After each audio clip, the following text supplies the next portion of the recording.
Madame, Monsieur, bonjour.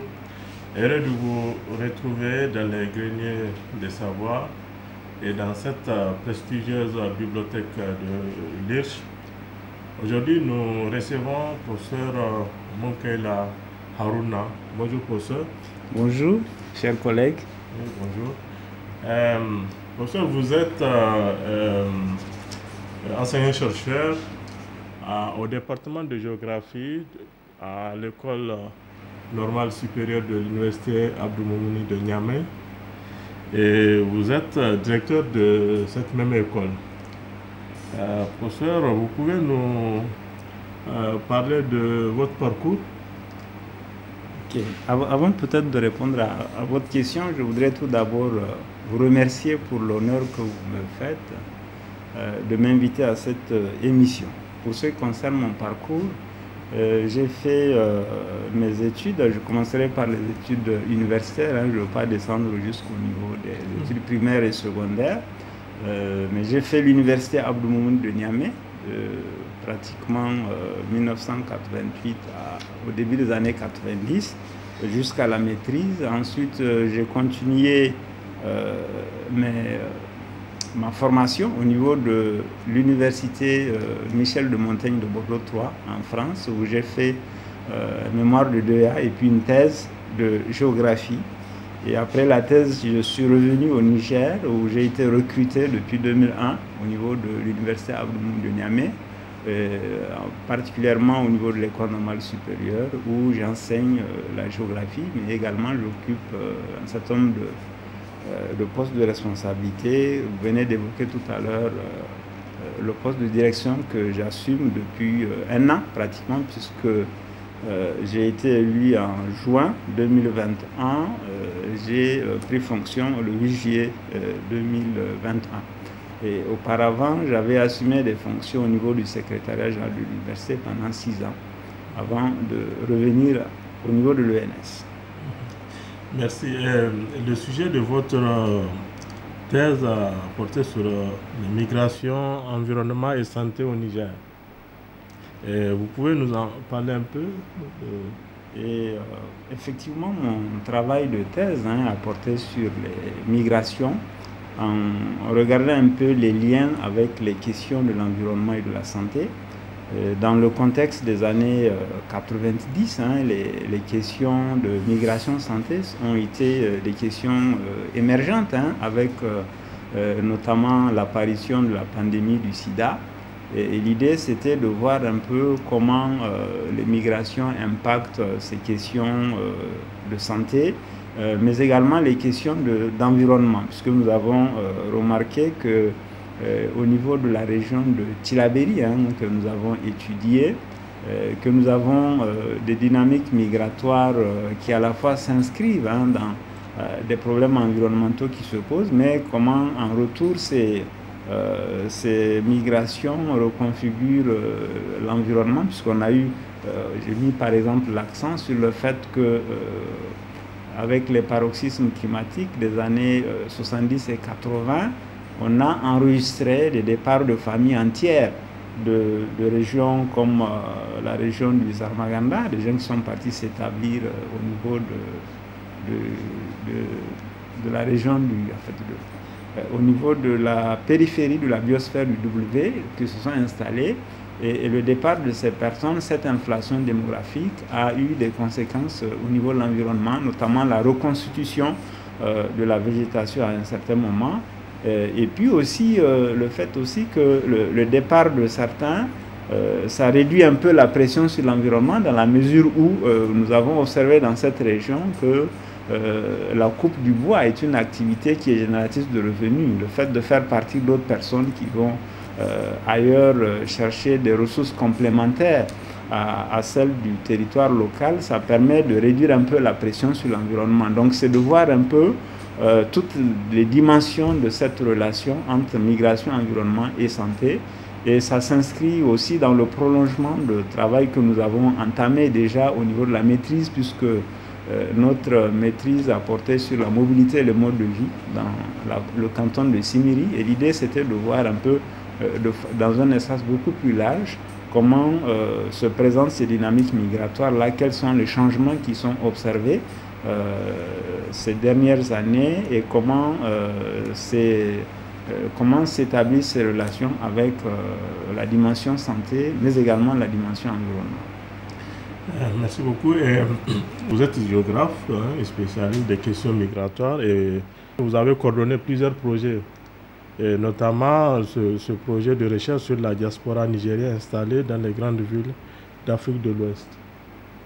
Oui, ce qui concerne les projets, je pense que les premiers projets que j'ai commencé à coordonner ont commencé à partir de 2003 déjà, avec le programme qu'on appelle ROSELT, le réseau des observatoires du suivi écologique à long terme,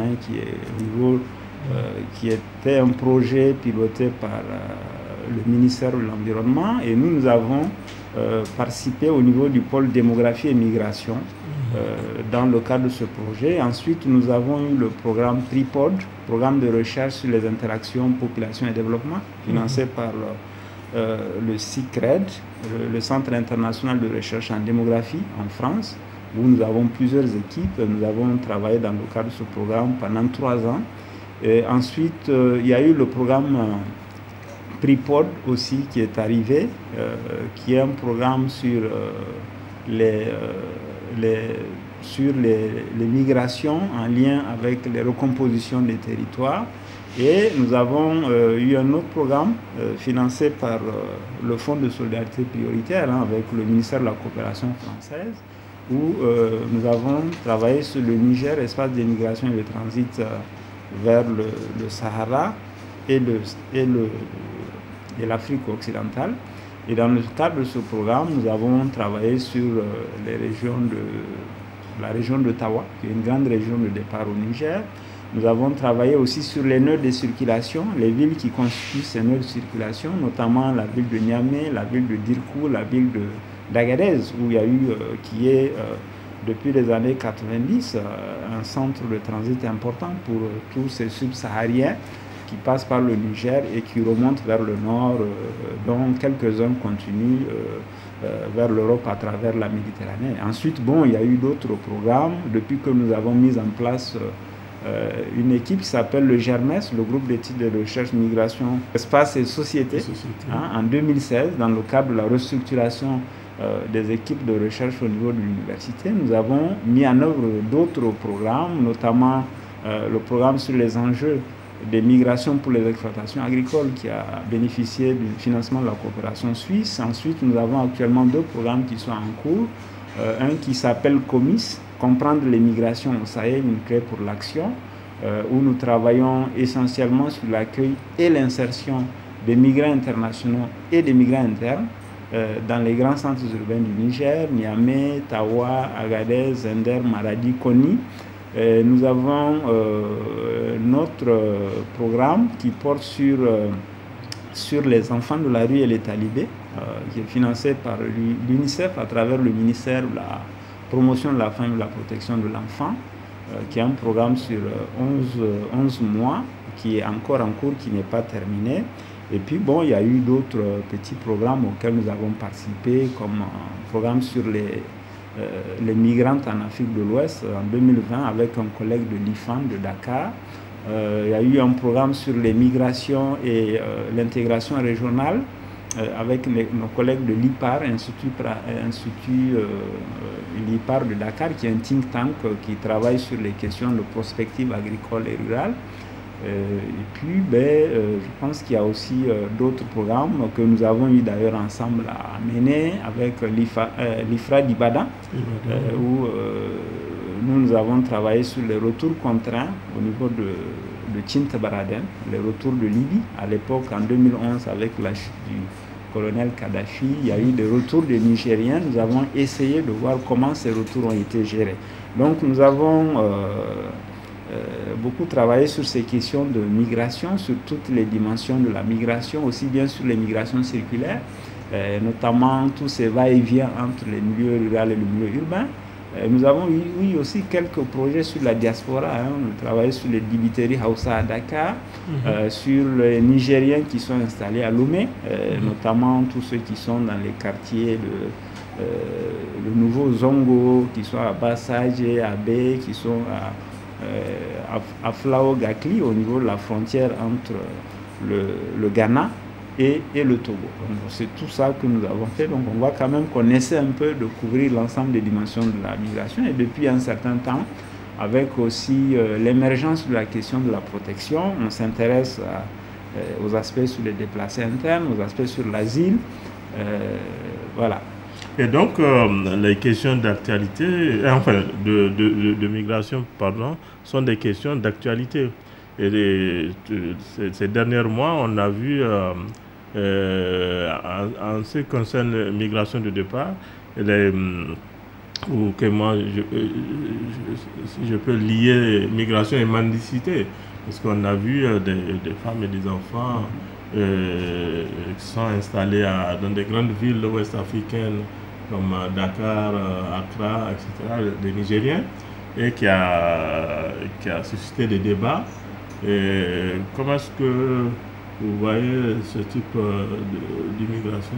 En fait, ça, c'est encore une autre dimension de la migration, puisqu'au départ, ce sont des gens qui vont essentiellement en Algérie, hein, mais compte tenu de la mise en place des politiques migratoires, hein, que, vous savez, le Niger a mis en place des dispositifs de contrôle des déplacements, en particulier les déplacements vers le nord du Niger et vers les pays du Maghreb, l'Algérie, la Libye, hein, avec déjà la mise en place en mai 2015 de la loi 2015-36 sur le trafic illicite des migrants, l'ordonnance de 2010 sur la traite des personnes.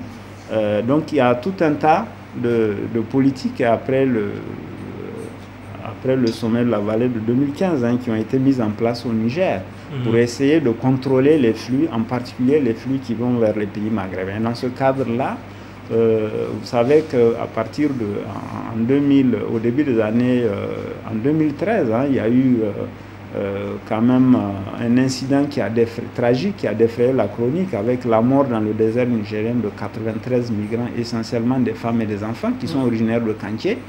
C'est suite à ça que l'État du Niger a décidé de prendre un certain nombre de mesures, hein, de fermeture des ghettos, d'accueil de ces personnes, mais aussi de contrôle de leur déplacement. Vous avez eu dans ce sillage-là la loi 2015-36 qui a été votée, sa mise en application avec l'arrestation de transporteurs, l'arrestation d'un certain nombre de personnes qui étaient considérées comme des trafiquants.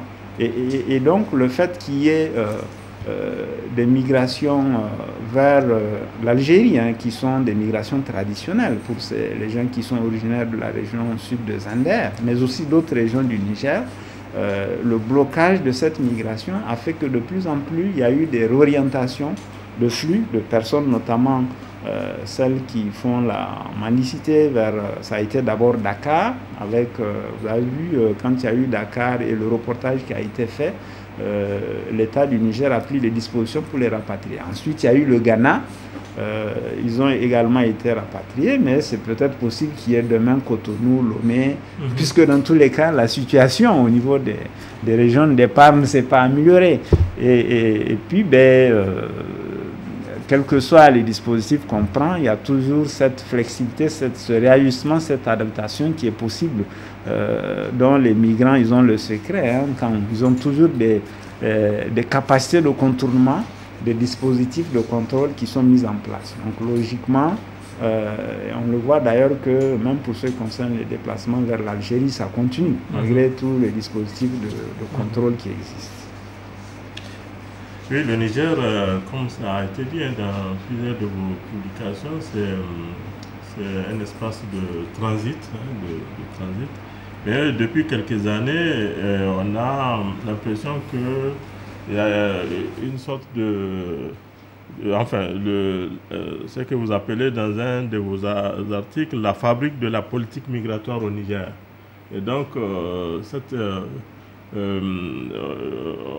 on voit au Niger la mise en place d'une politique migratoire depuis quelques années. En quoi consiste cette politique?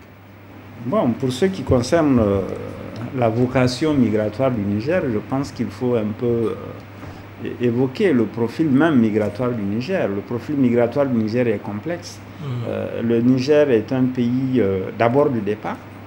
Et par tradition, vous savez que les Nigériens, ils vont dans les pays de la sous-région, le Nigeria, le Togo, le Bénin, la Côte d'Ivoire, le Ghana. Vous avez qui continuent jusqu'au niveau de l'Afrique centrale, le Cameroun, le Gabon, la Guinée équatoriale. Vous avez aussi qui vont habituellement au Maghreb, notamment en Libye, en Algérie, pour toutes ces zones, les régions de Tinta, les régions de Gouré, les régions de Tanout, les régions d'Agadez, où les gens vont régulièrement dans ces pays, là, chaque année, dans le cadre de migration circulaire.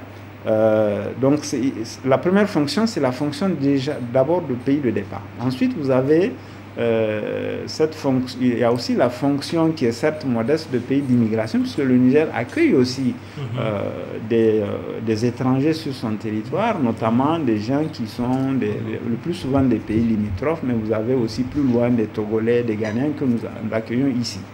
Et le Niger est un espace de transit depuis 1990.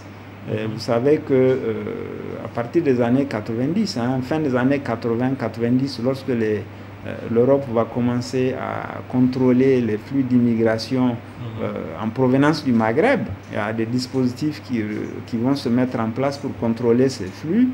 Et et la réduction aussi de la migration légale, notamment vers les pays européens. Et donc, du coup, il y a une ouverture des déplacements à travers le désert, le Maghreb, et qui passent par la mer Méditerranée. C'était déjà ouvert par les Nord-Africains. Et ensuite, vous avez les subsahariens à partir des années 90 aussi qui ont commencé à traverser la Méditerranée pour aller en Europe. Donc, avec le développement de ce qu'on a convenu d'appeler la migration irrégulière.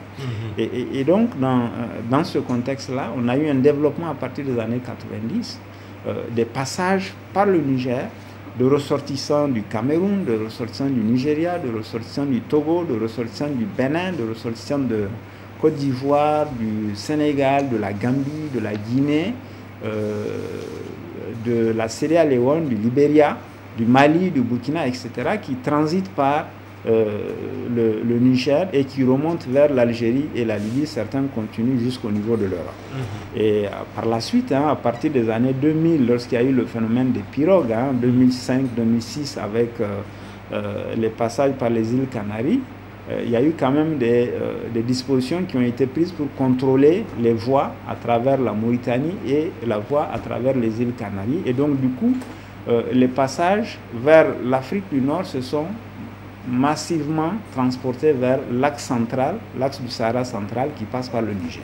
Et puis à partir de 2011, la chute du colonel Kadhafi, il y a une augmentation de ces flux parce que la Libye ne contrôlant plus les flux de déplacement de population.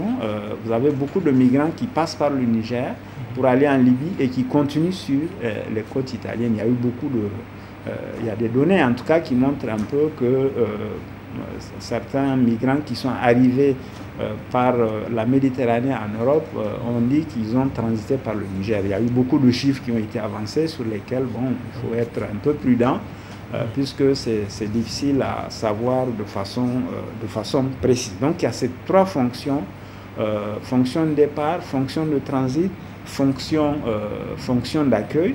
Et de plus en plus, avec la mise en place des politiques de migration, il y a aussi le retour des gens. Vous avez le retour des migrants, le contexte sécuritaire aussi aidant. Vous avez des migrants qui reviennent, des Nigériens qui reviennent, et vous avez, avec les problèmes de sécurité, des réfugiés aussi, puisque le Niger accueille au moins 150 000 personnes qui sont des Nigérians et des Maliens qui sont réfugiés sur son territoire. Vous avez aussi nous avons des déplacés internes, puisque vous avez avec les problèmes sécuritaires à Difa, au Niger. En tout cas, vous avez plus de 5 000 personnes, en tout cas pour le moment, qui sont concernées par cette situation de mouvement contraint. Et puis à côté aussi, vous avez des programmes qui ont été mis en place, par exemple, par le HCR, ce qu'ils appellent ETM, Emergency Transfer Mechanism, mis en place depuis décembre 2017, pour transférer certains migrants de la Libye vers le Niger pour lesquels on a créé d'ailleurs un centre de transit à Hamdallah, à 40 km d'ici, et leur trouver la réinstallation en Europe. Ça concerne à peu près 3000 personnes qui ont été réinstallées depuis 2017. Et sans compter tous ces retours de personnes qui ne sont pas forcément des Nigériens, qui sont aussi d'autres nationalités, qui sont expulsés, refoulés d'Algérie, de Libye, qui se retrouvent au Niger, qui sont pris en charge dans le cadre des programmes d'aide au retour volontaire de l'OIM, qui à ce jour-là, de 2016 à aujourd'hui, a à peu près rapatrié plus de 54 000 personnes qui sont concernées. Donc, le profil migratoire du Niger est très complexe, mais les politiques qui sont mises en place mettent plus l'accent sur la dimension transit, parce que la dimension transit, ça intéresse surtout les partenaires qui nous financent. Bon, c'est vrai qu'il y a aussi des aspects humanitaires, sécuritaires qui sont dedans, puisque vous avez des gens qui décèdent dans le désert, des gens qui voyagent dans des conditions qui sont extrêmement difficiles, des gens qui ont besoin de protection.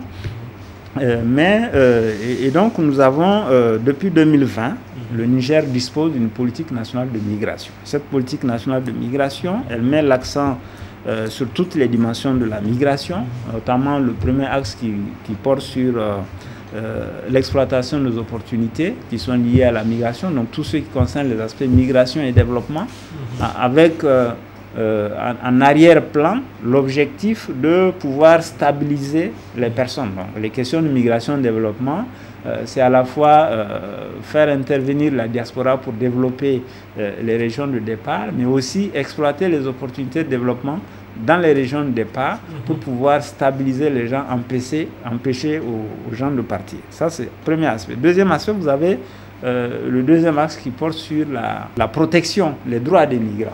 Donc là, vous avez vu, en termes de droits, il y a beaucoup de problèmes parce que le Niger a quand même pris un certain nombre d'engagements au niveau régional, au niveau international.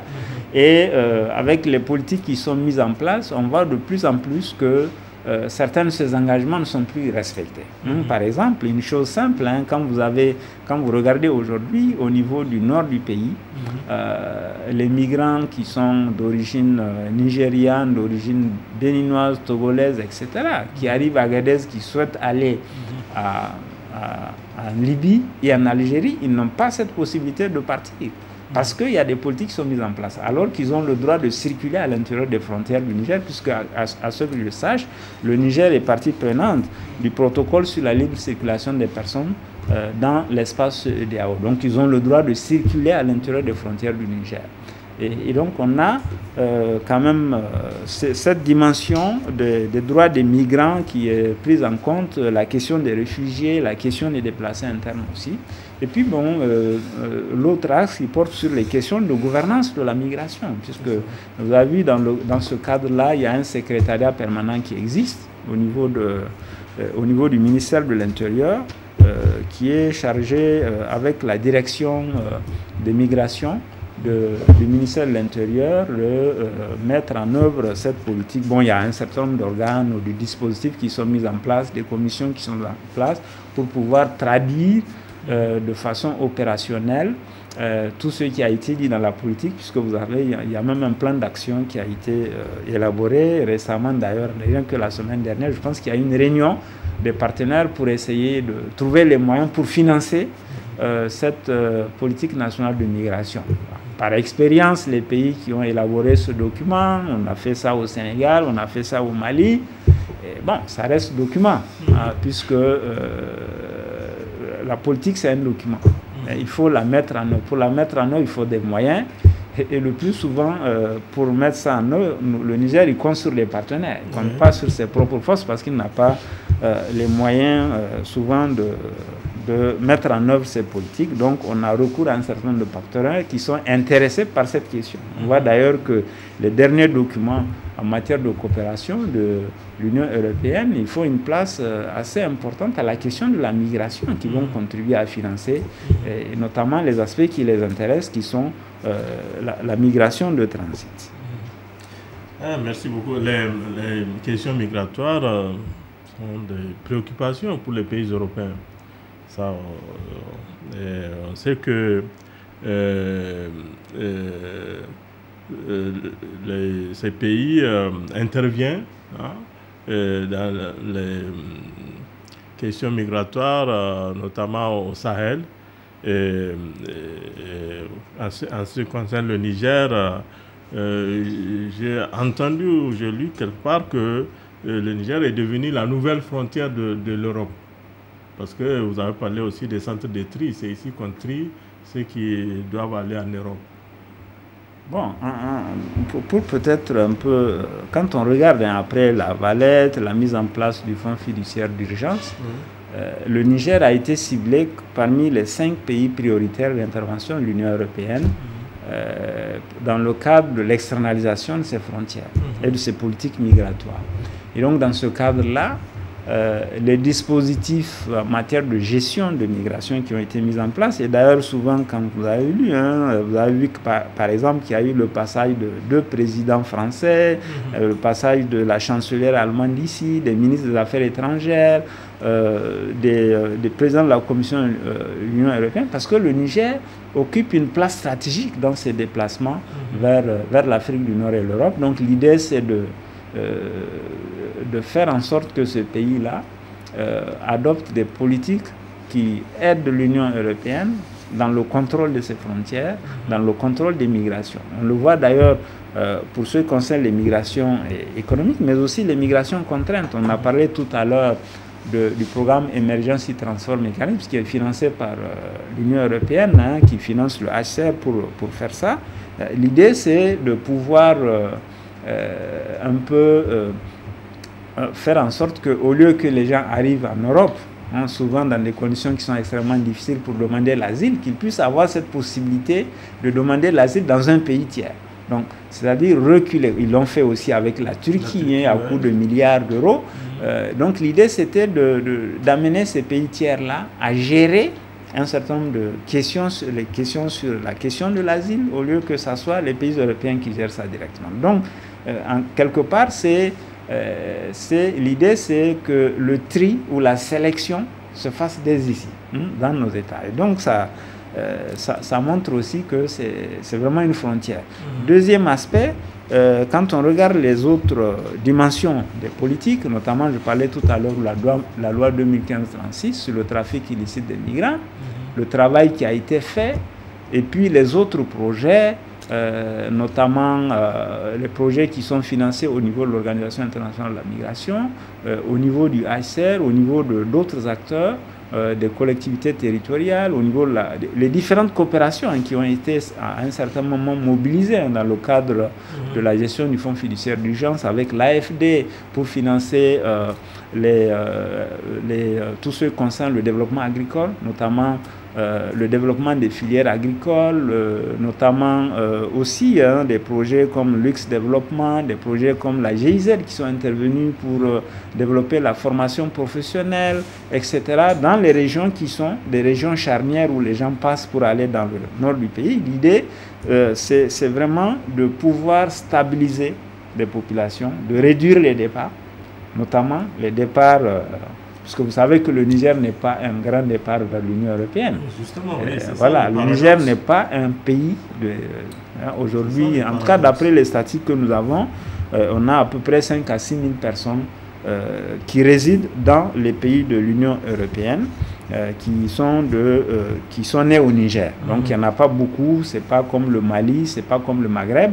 Et d'ailleurs, si on regarde même les choses, pour ce qui concerne l'immigration subsaharienne, au niveau des pays de l'UE et en général de l'OCDE, c'est à peine la moitié des migrants internationaux d'origine nord-africaine.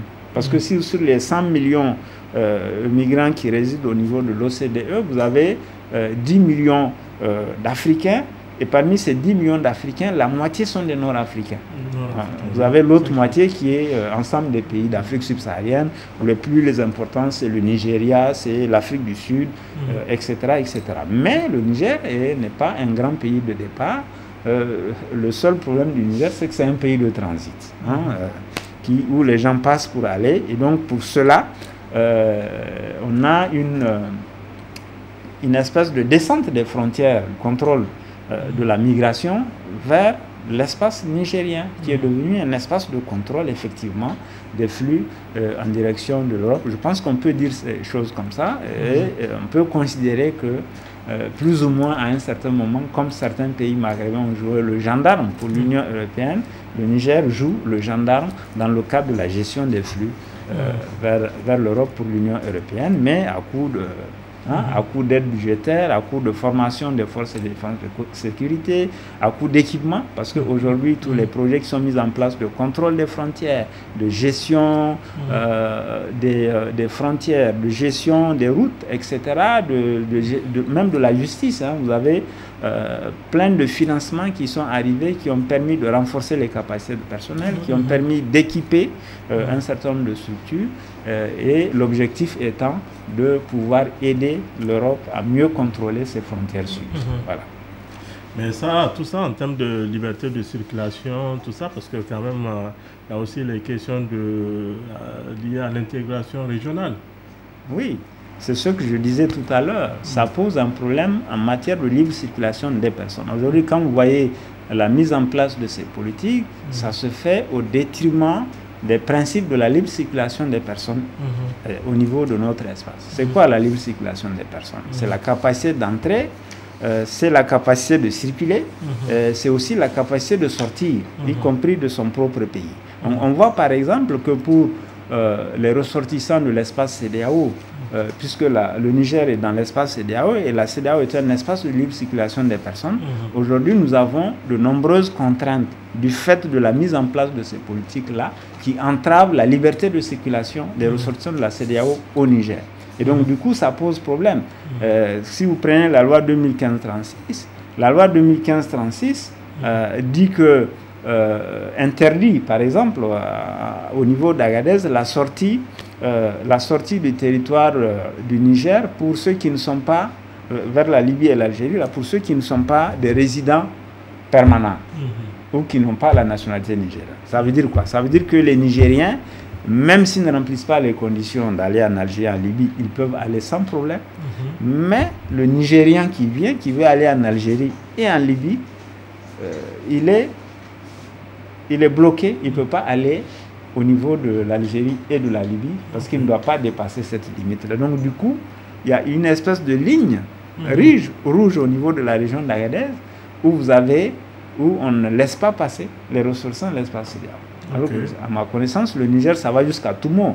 Le Niger, ça va au-delà. Ça va à Dirkou. Et donc, ils ont la possibilité, dans le cadre des principes de libre circulation de la CEDEAO, de circuler à l'intérieur des frontières du Niger. Maintenant, les sorties et autre chose. Et puis, ce qu'il faut aussi retenir, c'est que la circulation des personnes au niveau de l'espace CEDEAO, le plus souvent, c'est une circulation qui se passe en dehors du cadre réglementaire. C'est-à-dire, et d'ailleurs, on n'a même pas besoin de papier pour circuler si c'est pas... vous avez vu ce qui se passe au niveau de nos différentes frontières. Lorsque vous avez que vous ayez des papiers ou pas, vous êtes taxé. D'ailleurs, le plus souvent, ce n'est même pas bien d'avoir le papier. Bon, pour des questions de sécurité, d'accident, etc., c'est important d'avoir ces pièces sur soi, parce que aussi c'est exigé par les textes de la CEDEAO, puisque pour entrer sur le territoire d'un État membre, il faut justifier les documents de voyage requis, la pièce d'identité, la carte biométrique, le passeport et le carnet de vaccination. Mais bon, ça c'est des documents dans la pratique qui ne comptent pas, puisque on voit comment ça se passe. Et vous voyez vous-même, aujourd'hui, les non-nigériens qui circulent au Niger, dans les bus, vous avez vu au niveau des arrêts, des postes de contrôle, comment les gens sont rackettés. Et donc tout ça, c'est des entraves à la libre circulation des personnes et des biens. En dehors des problèmes de refoulement, puisqu'on a constaté quand même qu'il y a, en termes de données, il y a une évolution importante au niveau des gens qui sont refoulés à la frontière. Parce qu'il y a quelques années, on venait à la frontière, même si vous n'avez pas de pièce d'identité, moyennant quelque chose, on vous laisse passer. Aujourd'hui, on peut refouler aussi du fait qu'il faut mettre en place, qu'il faut appliquer ces différentes politiques. Donc, ce qui veut dire qu'en matière de libre circulation des personnes, ça pose énormément de problèmes. Sans compter aussi que le contrôle des différentes routes, l'impact que ça a, c'est ça amène les gens à emprunter des voies de détournement qui sont risquées, qui sont compliquées et qui peuvent entraîner des situations tragiques, hein, puisque les gens peuvent décéder, les gens peuvent se perdre, les gens peuvent être abandonnés, etc. Donc tous ces éléments-là, si on les met ensemble, constituent des entraves assez importantes à la liberté de circulation, à la libre circulation des personnes, aussi bien des Nigériens, notamment ceux qui souhaitent aller vers le nord du pays, au-delà du nord du pays vers le Maghreb, mais aussi les gens qui sont les ressortissants des espaces communautaires pour lesquels nous sommes tenus par les accords de libre circulation des personnes et des biens. Et il y a autour de ça, vous avez parlé... Par exemple, les zones emblématiques comme la zone d'Edo, au niveau du Nigeria, vous avez une émigration importante de jeunes filles. On voit quand même que c'est possible parce que vous avez des réseaux qui sont là, des réseaux de transport, des réseaux d'hébergement, et il peut y avoir aussi d'autres situations qui sont des réseaux d'exploitation de personnes. Il ne faut pas le nier, hein, ça existe. Voilà. Et à ce niveau, qu'est-ce qui est fait au niveau des pays de départ, c'est-à-dire Lomé, Accra?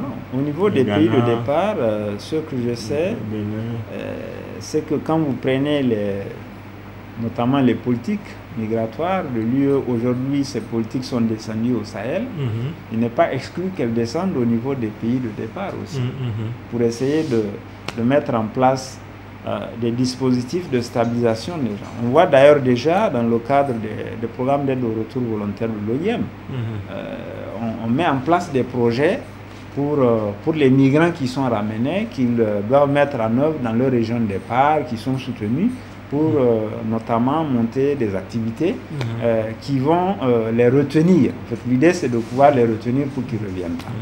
Mais vous avez aussi, quand on prend un pays comme le Nigeria, il y a quand même beaucoup de choses. Hein. Moi, je me rappelle en 2020, juste avant le Covid, nous avons participé à un colloque là sur cette question. Il y a eu beaucoup de structures qui ont été mises en place au Nigeria pour lutter un peu contre cette émigration avec la traite, le trafic qui est derrière, notamment des jeunes filles qui quittent essentiellement la région d'Edo, souvent dans des conditions qui sont extrêmement difficiles, des conditions aussi qui ont trait à la culture, parce qu'il y a des engagements que les gens prennent avant le départ. Et vous avez tout un tas de symboliques qui sont développées autour de cette question au niveau du Nigeria, donc on a vu avec les présentations. Donc on a quand même des actions qui sont entreprises au niveau des pays de départ pour empêcher aux jeunes de partir. Mais le problème c'est que c'est pour ça qu'il faut faire un peu attention. Lorsqu'on met en œuvre, on met en place des politiques de migration, l'idée d'une politique de migration, le principe c'est on ne peut pas empêcher aux gens de se déplacer. Ça, c'est le premier point. Deuxième point, si quelqu'un doit le faire, si quelqu'un doit se déplacer, il faut qu'on lui donne la possibilité de se déplacer. Donc, le principe d'une politique de population, c'est d'aider les gens à rester chez eux quand ils le souhaitent, mais aussi de les laisser partir quand ils souhaitent partir. Mais nous sommes dans un contexte où nous avons un certain nombre de dysfonctionnements à l'échelle internationale. D'abord, il y a une fracture économique avec des pays qui sont riches, des pays qui sont moins riches. Parce que quand vous regardez un peu l'orientation des flux, c'est toujours les moins nantis qui vont vers les plus nantis, même si à l'intérieur du continent africain, nous avons une masse importante de migration intra-africaine, mais ça se passe entre les pays qui sont avec lesquels il y a des écarts de développement économique, entre le Niger et le Nigeria, entre le Niger et le Cameroun, le Niger, le Ghana, etc. Donc il y a ces aspects-là, il y a cette fracture économique qui est là, les problèmes qui existent, les conflits, les problèmes de sécurité sont venus s'ajouter. Vous avez les problèmes environnementaux dans certains milieux de départ, en zone rurale, qui ont complètement détruit les capacités d'existence des populations. Mais vous avez aussi la fracture démographique. Par exemple, si on fait la comparaison, l'Europe est un continent vieillissant.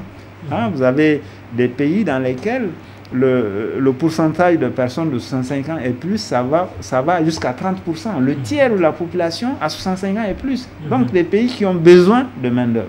Et d'ailleurs, on voit dans beaucoup de secteurs, que ce soit en Allemagne, où vous avez des pénuries de main-d'œuvre, notamment dans le secteur automobile, dans le bâtiment et travaux publics, dans le domaine agricole, qui ont besoin de main-d'œuvre.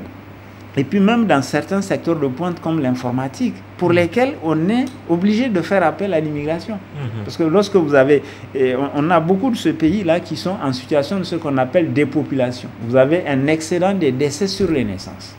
C'est-à-dire qu'il y a plus de gens qui décèdent compte tenu du fait que la population est vieille que des gens qui naissent compte tenu des faibles taux de natalité. Donc la correction, elle ne peut venir que de l'immigration. Ce n'est pas seulement relever l'âge à la retraite, ça ne suffit pas. Ça ne peut venir que de l'immigration. Alors que nous avons un gros potentiel au niveau du continent africain, avec, quand vous prenez la population, le Niger, là, par exemple, les gens qui ont moins de 65 ans, c'est plus de 70% dans certaines communes de la population, 66 à 70% de la population. Donc il y a un gros potentiel de jeunes.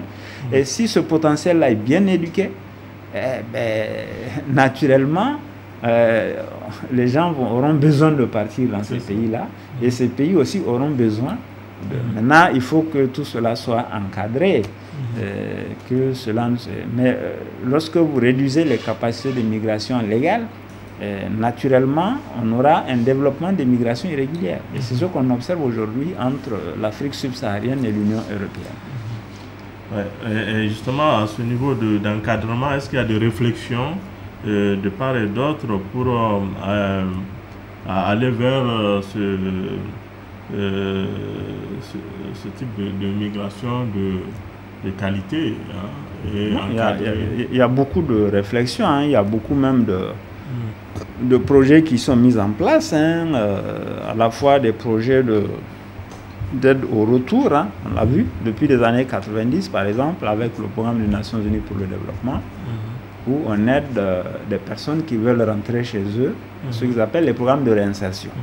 Mais vous avez aussi, à un certain moment, par exemple dans les années 80, au niveau de la France même, il y a eu beaucoup de projets qui ont entrepris, qui ont été portés par les migrants, souvent qu'on appelle des projets de co-développement, étant la possibilité de permettre d'intervenir dans les régions de départ pour un peu tarir la source des départs. Donc, il y a eu toutes ces réflexions, mais au niveau du continent africain aussi, vous avez quand même beaucoup d'initiatives qui ont été mises en place, au-delà des conférences aussi, des rencontres internationales, surtout dans tous les domaines d'ailleurs, avec tous les liens sur cette question des migrations, et en plus des politiques qui sont mises en place, qui ont été élaborées et qu'on essaie de mettre en place. Sans compter que vous voyez par exemple, même les accords de coopération sont mis à contribution. Par exemple, si vous prenez l'accord de Cotonou, l'accord post-Cotonou de 2020 qui intègre la lutte contre la migration irrégulière, alors que l'accord de 2000 ça portait essentiellement sur la réadmission. On voit quand même que vous avez, et puis bon, depuis 2006 avec le dialogue de haut niveau des Nations Unies sur la migration et le développement, il y a eu beaucoup de réflexions qui sont engagées, beaucoup de dispositifs, beaucoup d'évolutions dans le cadre de la gestion des migrations. Aujourd'hui, ce que fait l'OIM aussi, le pacte mondial sur les migrations surordonnées. Et donc, vous avez tout un tas d'initiatives à l'échelle nationale, à l'échelle internationale, à l'échelle régionale, dans le cadre de la gestion, de l'amélioration de la gestion des migrations, avec toujours cette idée sous-jacente-là, d'un peu de contrarier les déplacements, au lieu de mettre aussi l'accent sur la protection des droits des personnes en mobilité, parce qu'il y a beaucoup de violations des droits de ces personnes en mobilité. C'est ça. On a vu tout ce que vous avez dit en rapport avec vos productions, les articles, tout ce que, notamment le changement climatique et migration. Et il y a eu aussi une publication sur Partir pour aider ceux qui restent pour la dépendance face aux migrations. Oui. Pour ce qui concerne cet article-là, qu'on a un peu inspiré aussi d'un travail qui a été réalisé par un collègue là, sur les Andes boliviennes, au niveau de l'Amérique latine, c'est montrer un peu l'importance aujourd'hui des migrations circulaires en milieu rural nigérien. Vous savez que les Nigériens sont quand on regarde un peu le profil de la migration, c'est des gens qui partent, qui reviennent. Hein, vous avez très peu d'établissements, très peu de gens qui s'établissent à l'étranger. Quand les gens vont, ils reviennent. Maintenant, quand on regarde ces migrations circulaires, la dimension dominante, c'est la dimension migration saisonnière, cyclique. C'est-à-dire, à la fin des travaux agricoles, on va dans les villes chercher des compléments de ressources pour se marier, pour avoir la dot, pour faire face aux dépenses de santé, pour surtout faire face aux problèmes d'alimentation, puisque vous savez qu'aujourd'hui, le milieu rural ne produit pas suffisamment pour nourrir la population. Et donc, du coup, il faut trouver les compléments de ressources ailleurs. Et l'intérêt de cette migration circulaire, c'est que ça met en synergie plusieurs espaces. Le plus souvent, espace rural, espace urbain, parce que quand les gens viennent, ils vont dans les villes, que ce soit au Niger ou dans les pays de la sous-région. Mais ça met aussi en relation plusieurs activités, en synergie plusieurs activités. On est agriculteur pendant 2 ou 3 mois de l'année. Le reste de l'année, on est vendeur ambulant à Niamey, à Wadata ou à Cotonou. On fait du commerce, on vend des cellulaires, etc. etc. Donc, on fait des activités informelles qui relèvent. En fait, on a une grosse niche d'emploi dans ce sens-là au niveau des différents milieux urbains. Donc, l'idée, c'est que on revient et cette migration, elle est importante parce qu'elle apporte des compléments de ressources au niveau des ménages, au niveau des familles, dans les lieux de départ. Et ça crée une espèce de dépendance. Et à un certain moment, nous, on a même essayé de voir, on a parlé de contrat migratoire. Un contrat qui existe entre ceux qui ne bougent pas et ceux qui bougent. Parce que quand vous bougez, on voit d'ailleurs dans certaines familles, il y a une organisation très importante où il y a une rotation. C'est-à-dire quand vous avez 4 ou 5 frères dans une famille, on ne laisse pas tout le monde partir. Hein? Et on diversifie aussi les destinations. Il y a un qui peut aller en Côte d'Ivoire, un qui peut aller au Niger, parce que maintenant, les lieux d'accueil ne sont pas sûrs. Donc, du coup, on diversifie, on réduit les risques. Et puis, il y en a qui restent pour assurer les travaux agricoles. Après, l'année qui suit, on peut inverser. Donc, il y a toute cette organisation qui existe. Et donc, ça crée une espèce de contrat qui existe entre ceux qui partent et ceux qui restent. Ceux qui partent là, ils savent pourquoi ils sont partis. Donc, ils vont envoyer des ressources. Il y en a des envois qui se font.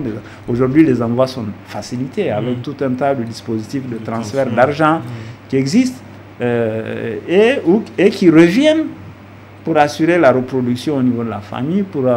Donc, on voit d'ailleurs que les changements qui sont observés, c'est un peu les changements dans les temporalités. C'est-à-dire, on est en train d'évoluer vers des migrations circulaires à dominante saisonnière. Et on voit qu'aujourd'hui, nous avons de plus en plus des temporalités qui sont aléatoires. C'est-à-dire que ce n'est pas... puisque l'intérêt de faire la migration circulaire saisonnière, c'est que vous participez aux activités agricoles. Pendant la saison morte, vous allez travailler en ville et vous revenez. Donc, maintenant, on voit de plus en plus des gens qui ne viennent pas pour faire les travaux agricoles, qui restent 1 an, qui restent 2 ans, compte tenu de multiples raisons qui sont liées aussi aux objectifs. Est-ce que les objectifs de la migration sont atteints ou pas? Mais aussi qui sont liés au fait que est-ce que participer dans le contexte actuel où les récoltes sont aléatoires, est-ce que c'est pas mieux de rester travailler, quitte à avoir de l'argent acheté pendant la saison des récoltes où les prix sont bas, plutôt que de venir faire des travaux agricoles où après le résultat n'est pas bon. Donc il y a tous ces calculs qui sont faits et on voit de plus en plus des changements dans les temporalités, des gens qui restent 2 ans, 3 ans, 4 ans et qui rentrent. Et voilà, donc c'est ça qu'on observe et c'est pour ça que nous avons intitulé ça « Partir pour aider ceux qui restent ». Ceux qui partent là, leur objectif c'est d'aider ceux qui sont restés pour que les villages ne se désertent pas, ne soient pas désertés en raison des difficultés de la vie quotidienne, des difficultés d'assurer l'alimentation des gens. Et là, dans le contexte actuel de crise sécuritaire, est-ce qu'il y a, en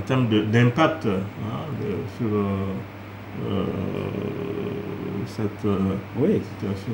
Oui, la crise sécuritaire impacte. Aujourd'hui, je vous ai parlé de plus de 500 000 personnes qui sont des déplacés internes aujourd'hui, que ce soit la région de Tillabéri, la région de Tawa, la région de Maradi, la région de Difa. Et donc, du coup, ça a aussi des conséquences sur les mouvements de population. Parfois même de pression sur l'environnement parce que les gens qui se déplacent là s'installent dans des milieux ruraux pour ceux qui ne vont pas dans les villes. Ceux qui vont dans les villes, on voit comment là aussi ça crée un certain nombre de situations de gens qui s'installent dans des espaces qui sont des espaces marginaux parce qu'il faut qu'ils puissent survivre. Donc les problèmes de sécurité, ça pose des problèmes parce que ça entraîne des mouvements de population.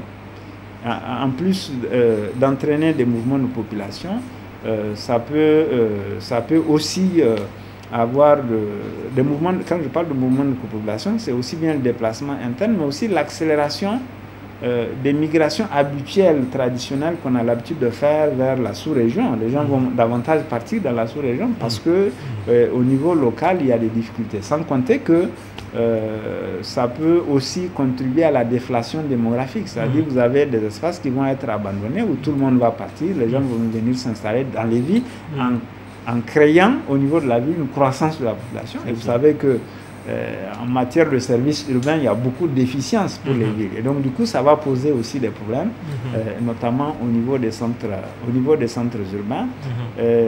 Ça crée aussi des problèmes pour la circulation, notamment les routes. S'il y a des problèmes de sécurité, c'est difficile de circuler, ou ça pose des problèmes. On a vu, par exemple, au niveau de ceux qui vont en Libye, vous avez des gens qui sont séquestrés par des milices pour demander des rançons aux familles. Et on le fait au Nigeria aussi de plus en plus dans le nord du pays. Donc il y a toutes ces situations de prise d'otages qui sont faites avec exigence de rançon pour les gens qui sont partis travailler, qui se retrouvent dans cette situation où au lieu d'envoyer quelque chose à la famille, c'est la famille qui doit envoyer quelque chose pour les libérer. Donc vous savez, il y a toutes ces situations difficiles qui font que la dégradation de la situation sécuritaire au Sahel, elle complexifie les mouvements de population. Parce que vous avez d'autres formes de déplacement qu'on ne connaissait pas avant, qui viennent s'ajouter aux déplacements traditionnels que nous connaissons. Et donc du coup, nous avons une complexification du profil migratoire de pays comme le Niger. Et les questions de migration féminine? Oui, les migrations féminines, quand on regarde à l'échelle mondiale, en tout cas les statistiques, c'est presque 50-50. C'est-à-dire qu'on a presque autant de migrantes internationales que de migrants internationaux à l'échelle mondiale. Sur les 281 millions de migrants internationaux. Mais au Niger, on voit aussi que la femme est impliquée dans les déplacements de population. En tout cas, les résultats de recensement de la population nous montrent les femmes sont peu impliquées dans les déplacements à l'extérieur du Niger. Mais elles sont bien impliquées dans les déplacements à l'intérieur du Niger. Aujourd'hui, on le voit avec la montée d'un certain nombre d'activités en milieu urbain. Par exemple, les activités de domestiques. Les ménages urbains ont besoin de domestiques. Vous avez de plus en plus de jeunes filles, de jeunes femmes qui viennent du milieu rural pour travailler au niveau de Niamey. C'est valable aussi pour les autres centres urbains. On a parlé aussi des gens qui sont partis à Dakar, qui ont été rapatriés du Sénégal, qui ont été rapatriés du Ghana, qui vont en Algérie. Vous avez des femmes qu'on retrouve avec des jeunes filles dans le cadre de la mendicité. Donc on a les migrations féminines, elles sont bien là. Aux côtés des homologues hommes, vous avez des femmes aussi qui, non pas seulement pour des raisons matrimoniales, de déplacement pour rejoindre le mari ou se déplacer avec le mari, mais qui se déplacent elles-mêmes dans le cadre de migration autonome pour chercher des moyens de subsistance pour améliorer leurs conditions de vie. Vous avez certaines qui s'établissent d'ailleurs au niveau du milieu urbain. Nous avons beaucoup de cas de figure à Niamey, des endroits qui sont très emblématiques comme étant des endroits qui accueillent des femmes venues de Loga, par exemple.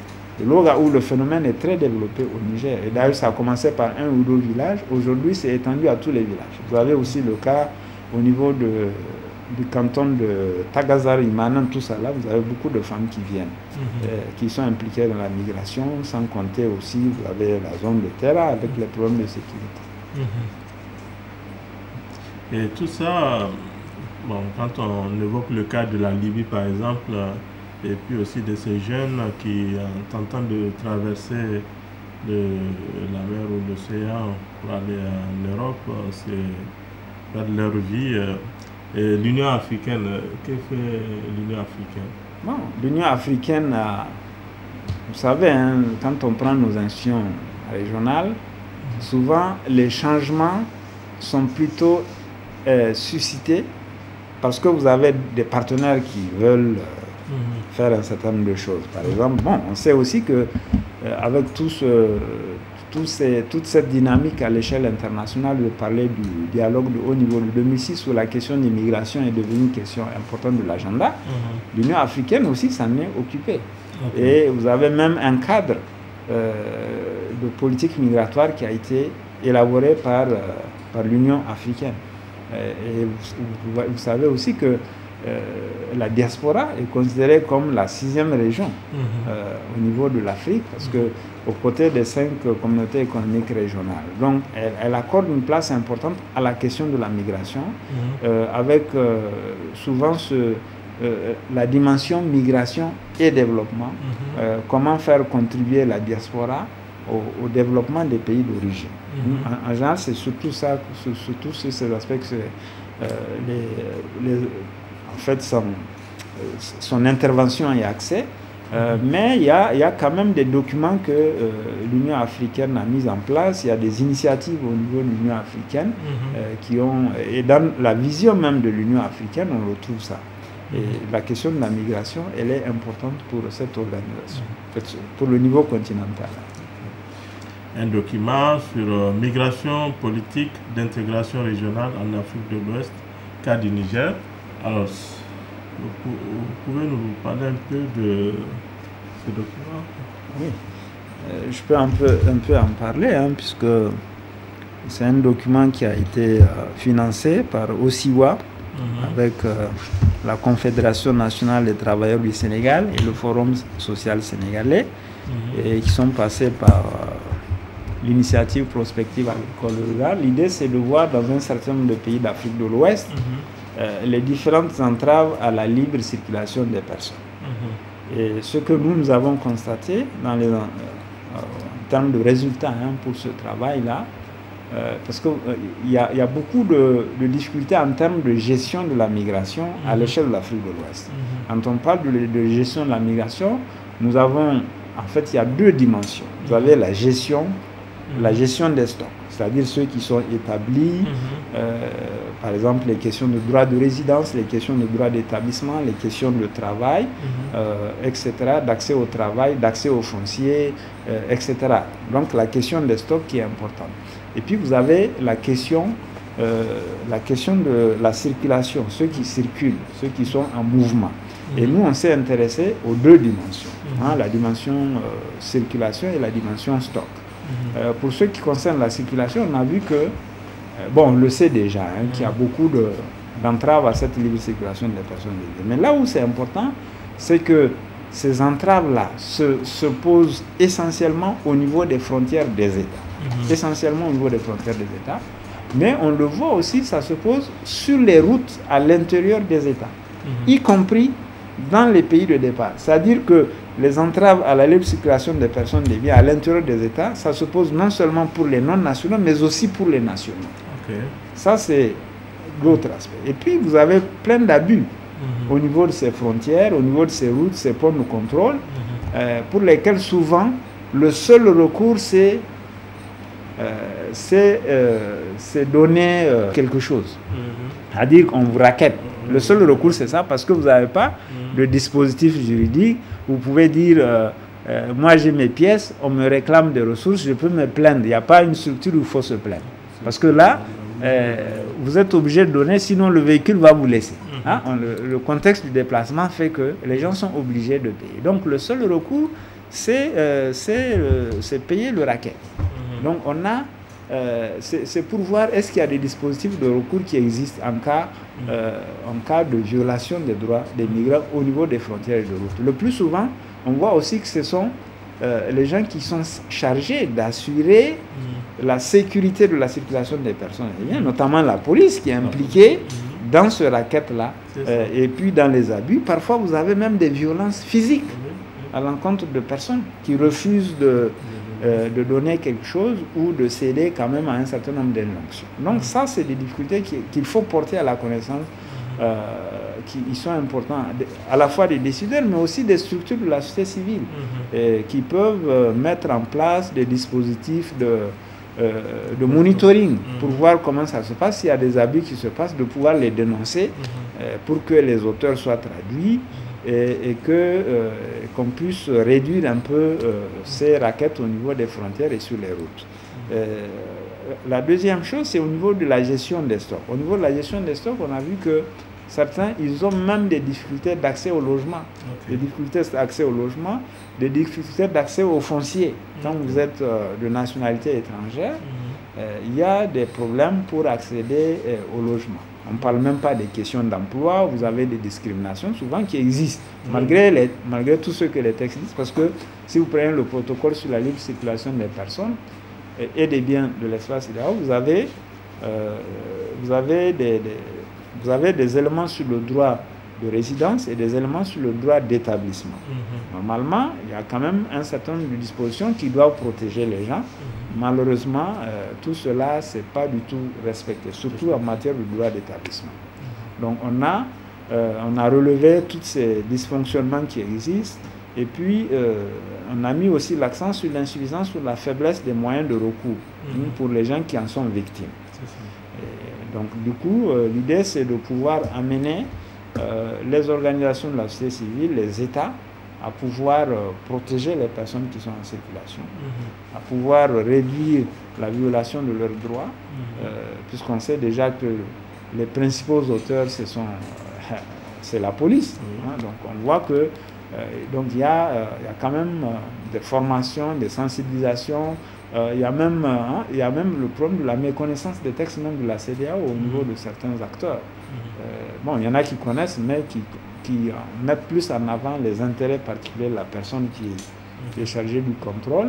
Et parfois, on voit que ce n'est pas seulement que les acteurs isolés, que c'est tout un système qui profite de ce racket-là.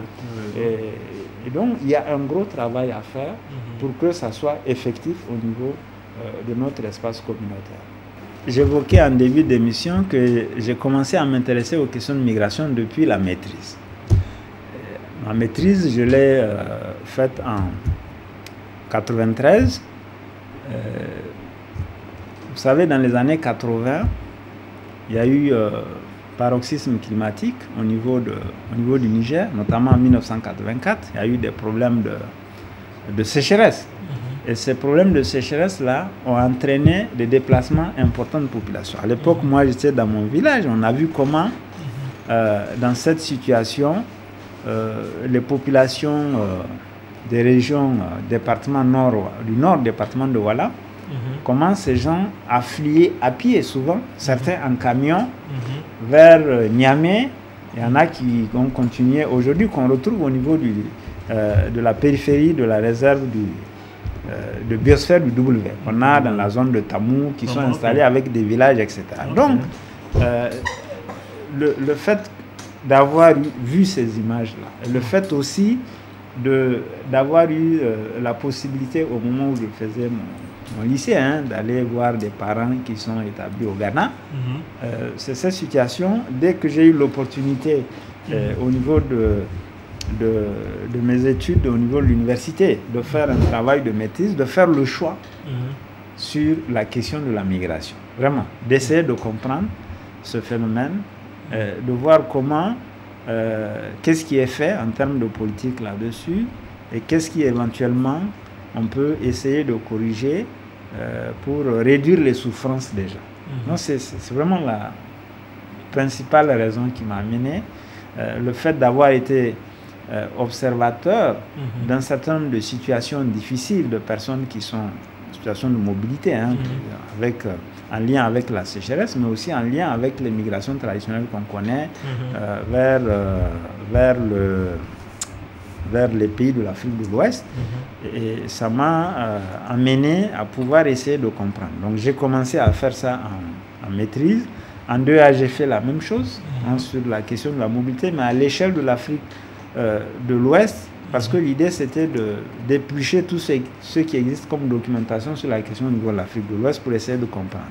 Et puis après, pour la thèse, j'ai recentré ça sur la région de Tillabéri. Après, quand j'ai eu la chance d'être à l'université de faire les recherches, là, naturellement, j'ai continué à travailler sur la question de la migration. Moi, vraiment, c'est une question centrale pour moi, j'essaie de comprendre. Il y a encore beaucoup de choses à comprendre. Il y a beaucoup de changements qui sont aujourd'hui observés. Même si en milieu rural, on a l'impression que les choses ne changent pas beaucoup pour ce qui concerne la migration, parce qu'on ne voit pas, elle n'est pas très visible dans les villages, malgré le fait que depuis, par exemple, les premiers départs de Niamey vers la Gold Coast, c'est depuis 1909, relevé par Jean Rouch. Vous pouvez retrouver ça dans la documentation ici. Ça fait presque un siècle que ces populations sont inscrites dans des déplacements vers les pays côtiers, le Ghana, le Nigeria, la Côte d'Ivoire, etc. Et donc, on voit quand même que c'est important de continuer à observer, à étudier ces dynamiques avec des nouveaux changements qui sont observés, les problèmes de sécurité qui amènent aussi leur carrière de mouvement, les déplacements internes, les déplacements de réfugiés, les demandeurs d'asile, et puis la nécessité aussi d'étudier la diaspora nigérienne qui est établie dans les grandes villes d'Afrique de l'Ouest. On a beaucoup de Nigériens, souvent qui ont le monopole dans certains secteurs, quand on va à Lomé par exemple, sur la vente de cellulaires, sur la vente de la friperie, au niveau même du grand marché. J'ai eu la chance de discuter avec des gens qui ont ouvert les premières boutiques. Ce sont des Nigériens au début des années 70, parce que c'était des gens qui avaient été expulsés du Ghana en 69, qui sont retournés à la maison. Après, au lieu d'aller au Ghana, ils sont partis s'établir à Lomé. Et ils ont ouvert les premières boutiques au grand marché d'Achigame. Aujourd'hui, ils ont des grands immeubles qu'ils louent. Et donc, ils contrôlent vraiment des secteurs importants de l'économie de la ville de Lomé, sans compter ceux qui sont au port, etc. Et qui, malheureusement, qui n'investissent pas dans les villages de départ. On ne voit rien du tout. Quand on va dans les villages, à peine certains, ils ont fait une mosquée. Mais le plus souvent, il n'y a rien. Ce qu'il faut noter aussi, c'est que l'essentiel des ressources de la migration, ça va plutôt dans la satisfaction des besoins alimentaires des gens. Pour l'essentiel. Ce que les gens gagnent là, c'est pour se nourrir, parce que le milieu rural ne produit pas suffisamment. Il y a très peu d'investissements. Maintenant, les gens commencent à comprendre. Vous avez des gens qui investissent, mais en milieu urbain. Et on a quelques investissements qui se font. On le voit par exemple pour les gens qui sont les ressortissants de la région de Tawa. Les investissements à Tawa, les investissements à Niamey qui se font pour ceux qui sont au Cameroun, ceux qui sont au Gabon, ceux qui sont en Côte d'Ivoire. On le voit aussi quand on regarde même au Niger, au niveau du grand marché, certains parcours, c'est des gens qui ont fait le Ghana avant de devenir les plus gros richards. On va voir que certains, ils ont une expérience de migration ailleurs avant de s'établir ici. Voilà, merci. Merci beaucoup. Pour finir, je vais vous demander votre dernier mot.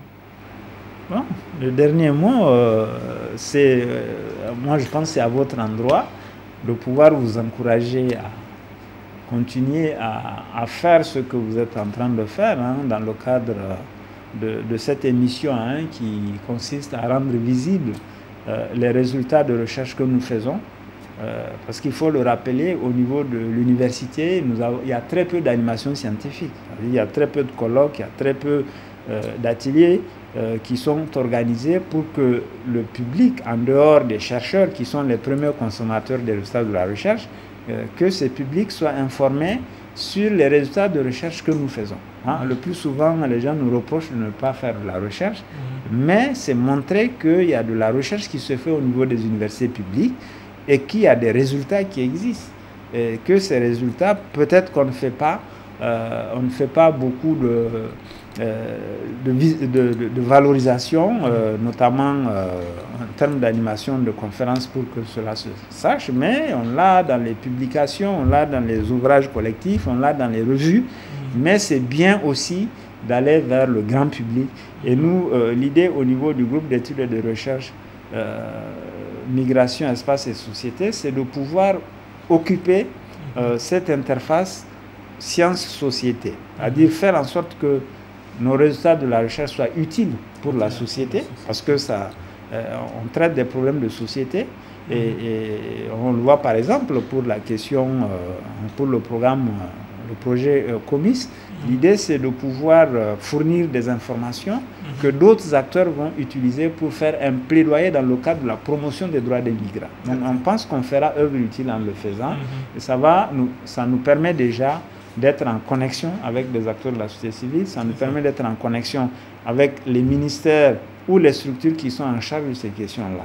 Et donc il y a ce lien entre science et société ce lien qui est établi. Je pense qu'il faut le renforcer et de telles émissions permettent quand même de porter à la connaissance du grand public ce que nous faisons et éventuellement de pouvoir renforcer ces liens, j'espère, entre ce que l'université fait et les autres utilisateurs, les autres utilisateurs des produits de la recherche qui peuvent être des acteurs politiques, qui peuvent être des acteurs économiques ou des acteurs sociaux. Merci beaucoup, Madame, Monsieur. Vous venez de suivre professeur Munkaila Haruna, grand spécialiste des questions migratoires au Sahel et au Niger. Nous vous donnons rendez-vous aux prochaines interviews dans les greniers du savoir. Je vous remercie. Merci, professeur. Merci, chers collègues. Merci, vraiment, merci.